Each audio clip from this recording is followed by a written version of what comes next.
শুভেচ্ছা জানাচ্ছি আজকে একটি নতুন জরুরি ভিডিওতে। তো আজকে আমরা যে বিষয়টি নিয়ে আলোচনা করব, বিষয়টি হচ্ছে অনেক শিক্ষক আমাদের কাছে জানতে চেয়েছেন যে একটি স্কিম ছাড়া হয়েছে, যে স্কিমটির মাধ্যমে ইতিমধ্যে উপজেলা পর্যায়ে শ্রেষ্ঠ যে শিক্ষকদের জন্য একটি অনুদান 1,00,000 টাকা এটি দেওয়ার জন্য একটি সিদ্ধান্ত এসেছে। এবং তারই পাশাপাশি এখানে আরও একটি চিঠি অলরেডি পাবলিশ হয়েছে, যে চিঠিতে বলা হয়েছে যে এখানে যে আমাদের পারফরমেন্স বেসড যে grants for secondary institution scheme, যেটাকে আমরা PBGSI স্কিম বলে থাকি, সেই স্কিমের আওতায় আমাদের যে উপজেলা বা থানার শ্রেষ্ঠ শিক্ষক হিসেবে যে পুরস্কারটি পাবেন, এখানে UBTA অথবা TBTA নামক যে প্রদানের শ্রেষ্ঠ শিক্ষক নির্বাচনে নির্ধারিত যে মানদণ্ডসমূহ রয়েছে, এই মানদণ্ডসমূহ নিয়ে কিন্তু অনেকে আমাদের কাছে প্রশ্ন করেছেন যে এখানে কি কি মানদণ্ড আমাদের প্রয়োজন এবং কি কি মানদণ্ডের উপর ভিত্তি করে এই নির্বাচনটা হবে। তো এখানে সেই মানদণ্ড বিষয়ে কিন্তু একটি স্পষ্টীকরণ মন্তব্য কিন্তু এসেছে এবং কিছুটা সময় কিন্তু পরিবর্তন করে একটি চিঠি পাবলিশ হয়েছে, যেটি হচ্ছে গত 6 তারিখে চিঠিটি চলে এসেছে। তো এখানে বলা আছে যে এই যে কার্যক্রম, এই কার্যক্রম বলা আছে শিক্ষা মন্ত্রণালয়ের মাধ্যমিক ও উচ্চশিক্ষা বিভাগের অধীনে সেকেন্ডারি এডুকেশন ডেভেলপমেন্ট প্রোগ্রাম ACDPর আওতাভুক্ত এবং মাধ্যমিক ও শিক্ষা অধিদপ্তর কর্তৃক বাস্তবায়নাধীন performance based grant for secondary institutions scheme এর আওতায় যে উপজেলা বা থানা শ্রেষ্ঠ শিক্ষক পুরস্কার যেটি প্রদানের কার্যক্রম কিন্তু চলমান আছে। তো এই চলমান অবস্থায় আমাদের 2024 এবং 2025 অর্থ বছরে উপজেলা বা থানা পর্যায়ে যে শ্রেষ্ঠ শিক্ষক যাদেরকে নির্বাচন করা হবে, তো নির্ধারিত মানদণ্ড অনুযায়ী প্রতি উপজেলা ও মেট্রোপলিটন ঢাকা, খুলনা ও এলাকার শিক্ষা থানায় একজন পুরুষ এবং একজন মহিলা, 2 জন কিন্তু প্রতি উপজেলায় নির্বাচিত হবেন এবং তাদেরকে যেটি দেয়া হবে যে এখানে প্রাইজ মানি হিসাবে 1,00,000 টাকা নগদ তাদেরকে দেয়া হবে এবং একটি ক্রেস্ট পাবেন তারা এবং সাথে পাবেন একটি সার্টিফিকেট। তো এটি এই যে মানদণ্ড তাদের, সেই মানদণ্ড অনুযায়ী তাদেরকে কিন্তু আবেদন করতে হবে এবং সঠিকভাবে এই আবেদনটি করার জন্য তাদেরকে একটি নির্দেশনা কিন্তু এখানে দেয়া হয়েছে। তো এই যে আমাদের সুবিধাভোগী বাছাই প্রক্রিয়ার স্কিম থেকে 8টি মানদণ্ডে মার্কিং করতে একটি মন্ত্রণালয় অনুমোদিত মার্কশিট সরবরাহ করা হয়েছে। এখন এই মার্কশিটটা আমরা কোথায় পাবো? তো মার্কশিটটা আমি এখানে দিয়ে দিচ্ছি। মার্কশিটটা আমার এই ভিডিওর এখানে থাকবে, লিঙ্কটা থাকবে। আপনারা যাদের প্রয়োজন হবে আপনারা এখান থেকে লিঙ্কটি ক্লিক করলে আপনারা এটি পেয়ে যাবেন। তারপরও আমি এটি ভিডিওতে আমি দেখাচ্ছি যে কিভাবে এটি আপনারা পাবেন। এখানে মানদণ্ড হবে ছাত্র শিক্ষার্থীদের কৃতকার্যতার একটি হার আছে, এখানে হারের উপরে উপমানদণ্ড থাকবে কিছু, আর হচ্ছে শিক্ষার্থী কর্তৃক শিক্ষক মূল্যায়ন।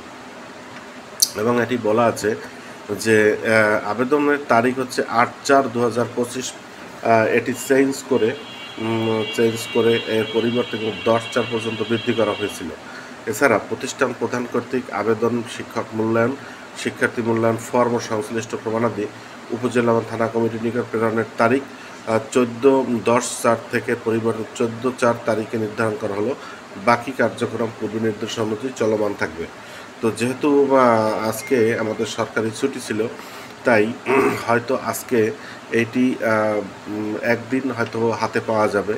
তো হাতে পাওয়ার জন্য আগামীকালকে যেহেতু অফিস খোলা, তাই অতি দ্রুত আপনারা সকল পেপারস মানে সংযুক্ত করে আপনারা আবেদন করবেন এবং আপনারা আবেদন করলে সঠিকভাবে অবশ্যই আপনাদের এই প্রোগ্রামের যে আওতায় টাকাটি আপনারা পেতে পারেন।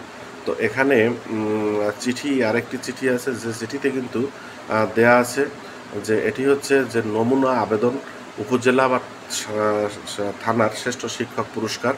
এখানে সভাপতি বরাবর আবেদন করতে হবে এবং সভাপতি হচ্ছেন আমাদের যে কমিটির কমিটির প্রধান, উপজেলা পর্যায়ের এবং সব জেলা উল্লেখ করতে হবে। থানা মাধ্যম হবেন আমাদের অধ্যক্ষ বা প্রধান শিক্ষক সুপার যেই এবং প্রতিষ্ঠানের নামটি দেওয়া থাকবে। আর বিষয় হচ্ছে যে উপজেলার শ্রেষ্ঠ শিক্ষক পুরস্কার প্রাপ্তির জন্য আবেদন ফর্ম। তো এখানে যাবতীয় কথা সব কিছু লিখে বলা আছে যে 11, 12, 13 নম্বর সিরিয়াল ব্যতীত অবশিষ্ট তথ্যসমূহ অবশ্যই কিন্তু ইংরেজিতে ক্যাপিটাল লেটারে পূরণ করতে হবে। তো এখানে কি কি আছে একটু দেখে নেই। নেম ক্যাপিটাল লেটারে হবে হুবহু আমাদের এনআইডি কার্ডের অনুসারে। ইন্ডেক্স নম্বর থাকবে, নেম অফ ইনস্টিটিউশন থাকবে, টাইপ অফ ইনস্টিটিউশন এখানে টাইপটা দিতে হবে, ইআইএন নম্বর থাকবে, নেম অফ পোস্ট অর্থাৎ ওই শিক্ষকের পোস্ট কোনটি, অ্যাড্রেস অফ ইনস্টিটিউট প্রতিষ্ঠানের ঠিকানা, উপজেলা জেলা, মোবাইল নম্বর ওই শিক্ষকের মোবাইল নম্বর। শিক্ষাগত যোগ্যতা এখানে শিক্ষাগত যোগ্যতা যা যা আছে দিয়ে দিতে হবে। প্রকাশনা তার কোনো কিছু প্রকাশনা থাকলে প্রকাশনার বিবরণ সহ এখানে ডিটেলসটা দিতে হবে। তার অভিজ্ঞতা অর্থাৎ তার মোট চাকরিকালের যে অভিজ্ঞতাটি এখানে দিতে হবে। তারপরে আছে ব্যাংক অ্যাকাউন্টস নেম অর্থাৎ তার ব্যাংকের যে ব্যাংক স্টেক হোল্ডার যেটি অর্থাৎ শিরোনাম সেই ইংরেজিতে যেটি যেভাবে আছে ব্যাংকে হেডিং সেই হেডটা এখানে দিতে হবে। ব্যাংকের অ্যাকাউন্ট নাম্বার 13 ডিজিট অবশ্যই অনলাইন নাম্বার দিতে হবে। ব্যাংকের নেম, ব্রাঞ্চ নেম এবং তারপরে হচ্ছে রাউটিং নম্বর আর সর্বশেষ হচ্ছে শিক্ষকের এনআইডি নাম্বারটা এখানে দিতে হবে। তো এটি দিয়ে তাকে আবেদন করতে হবে। আবেদন করার পরে এখানে আরেকটি ফর্ম আছে যে নিম্নোক্ত তথ্যসমূহ ইংরেজি ক্যাপিটাল লেটারে পূরণ করতে হবে। এখানে আবারও আছে applicants name, index number, name of institute, type of institute, address, উপজেলা জেলা, মোবাইল নম্বর, একই তথ্য এখানে।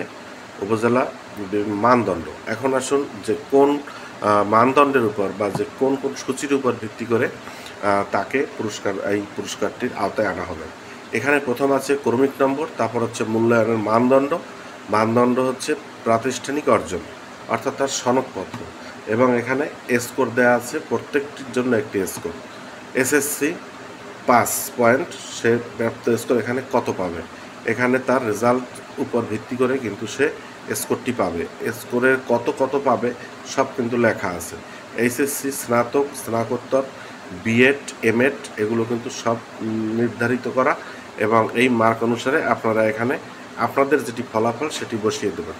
প্রকাশনা কমপক্ষে একটি একক বা যৌথ পাঠ্য বই অথবা জাতীয় পত্রিকার মৌলিক প্রবন্ধ বা কোনো প্রকাশনা থাকলে এটি অবশ্যই দিবেন। যদি থাকে তাহলে আপনি অবশ্যই 5 নম্বর পাবেন, আর না থাকলে কি হবে, এখানে কোনো প্রকাশনা মানে 0 মার্ক আসবে। প্রযুক্তির ব্যবহার এখানে কম্পিউটারের ব্যবহারে পারদর্শী কেমন, টাইপিংয়ে পারদর্শী কেমন, ইন্টারনেট ব্যবহারে পারদর্শী কেমন, কন্টেন্ট তৈরিতে পারদর্শী কেমন, যেগুলো কন্টেন্টগুলো ক্লাসে আমরা পড়াই সেই কন্টেন্টগুলো কিভাবে তারা তৈরি করতে পারে, এবং সর্বশেষ হচ্ছে মাল্টিমিডিয়া ব্যবহারে কতটা সে পারদর্শী, মাল্টিমিডিয়া ক্লাস পরিচালনায় সে কতটা পারদর্শী। এই 5টা অপশনের উপরে যদি প্রত্যেকটাই সে দক্ষ হয় তাহলে সে 10 পাবে, আর যদি একটা সে পারে বা 2টো পারে তাহলে সেই 2 গুণ সেই কয়টি এখানে যুক্ত হবে। তারপরে হচ্ছে ছাত্রছাত্রীদের কৃতকার্যতার হার, এখানে হচ্ছে যে মূল্যায়ন যে বছর মূল্যায়ন হচ্ছে অর্থাৎ 2025 এখন, তাহলে পিছনের বছরের যে এসএসসির যে পরীক্ষার রেজাল্ট এসেছে সেই রেজাল্টের শতকরা যে হার সেটি 5 দ্বারা বিভাজন করে প্রাপ্ত ফলাফলটা আমরা পেতে পারি। শিক্ষার্থী কর্তৃক মূল্যায়ন, শিক্ষার্থীদের জন্য মূল্যায়ন এখানে 50 নম্বরের মূল্যায়ন থাকবে এবং এই 50 নম্বরকে এখানে সেই নম্বরের উপরে তাদেরকে মূল্যায়ন করতে হবে। সময়নিষ্ঠা, যথাসময় প্রতিষ্ঠানে উপস্থিত হওয়া, শ্রেণীকক্ষে উপস্থিত হওয়া, বার্ষিক পাঠ পরিকল্পনা তৈরি করা, প্রত্যেকটির জন্য কিন্তু 5 মার্ক এবং 5 5 15 পয়েন্ট এখানে। এরপর হচ্ছে সহশিক্ষাকর্মী কার্যক্রম, তিনি কী কর্মসূচিতে অংশগ্রহণ করেন তার উপর নির্ভর করবে এখানে 10 মার্ক। এখানে 5টি প্রশ্ন দেওয়া আছে, প্রত্যেকটিতে কিন্তু 2টি করে মার্ক। এরপর হচ্ছে অভিজ্ঞতা, ন্যূনতম 5 বছর অভিজ্ঞতা থাকলে, বেশি থাকলে অথবা 1 বছরের জন্য অভিজ্ঞতা থাকলে কত সে পয়েন্ট পাবে সেই পয়েন্টগুলো এখানে দেওয়া আছে এবং মোট হচ্ছে তার 100 পয়েন্ট। এখানে এই পয়েন্টের উপর ভিত্তি করে তার সে কত পেল তার উপর ভিত্তি করে কিন্তু সে নির্ধারিত হবে যে এই যে তার ক্যাটাগরিতে সে আবেদন করেছে এই ক্যাটাগরির সে কতটা যোগ্য সেই হিসাবে কিন্তু তার তথ্য চলে যাবে। এবং এভাবে সঠিকভাবে যদি আমরা দিতে পারি তাহলে আমাদের এটি পাওয়ার একটা সম্ভাবনা খুব ভালোভাবে আসে। এরপর আছে মূল্যায়ন, শিক্ষার্থী কর্তৃক শিক্ষক মূল্যায়নের ফর্ম। এই ফর্মটা শিক্ষার্থীদের হাতে যাবে এবং শিক্ষার্থীরা প্রতিষ্ঠানের নাম, শিক্ষকের নাম, ইন্ডেক্স নম্বর, পাঠ্য বিষয়, তিনি কোন সাবজেক্ট পড়ান, তারপরে হচ্ছে প্রতিষ্ঠানের নম্বর, এরপরে ওই শিক্ষার্থী কোন শ্রেণীতে পড়ে। আচ্ছা, মূল্যায়নের নম্বর অতি উত্তম, উত্তম, ভালো, তারপরে মোটামুটি। আচ্ছা, মূল্যায়নের নম্বরে শিক্ষার্থীদের পছন্দের ঘরে টিক চিহ্ন দেবে। এখানে কিন্তু শিক্ষকের জন্য 10টি প্রশ্ন দেওয়া আছে। 10টি প্রশ্নের মধ্যে তাকে একটি দেখতে হবে যে সে কয়টি এর মধ্যে পারে। তো প্রথম কাজ হচ্ছে শিক্ষকের শ্রেণীকক্ষে সময়মতো উপস্থিত ও প্রস্থান। ওই শিক্ষার্থী পর্যায় ক্রমে সে কি মানে বিভিন্ন ধরনের কার্যক্রমে অংশগ্রহণ করে এবং শিক্ষকদের সাথে সে সক্রিয় আছে কিনা, এখানে 5 নম্বর। তারপর হচ্ছে বিষয়ভিত্তিক পাঠদানে শিক্ষকদের উপস্থাপনা কৌশল। বিষয়ভিত্তিক পাঠদান অর্থাৎ আমাদের যে শিক্ষার্থীরা বিষয়ভিত্তিক যে পাঠদান করেন সেই বিষয়ে তার দক্ষতা কত। তারপরে হলো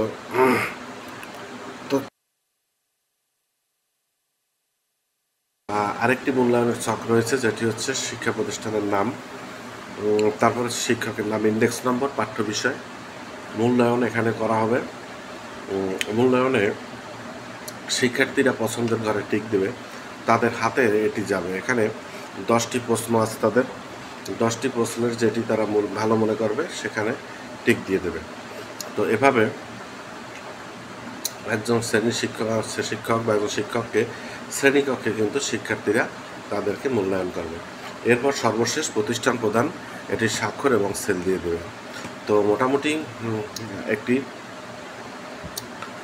বেশ অনেক কাগজপত্র দিয়ে কিন্তু তাকে আবেদন করতে হবে।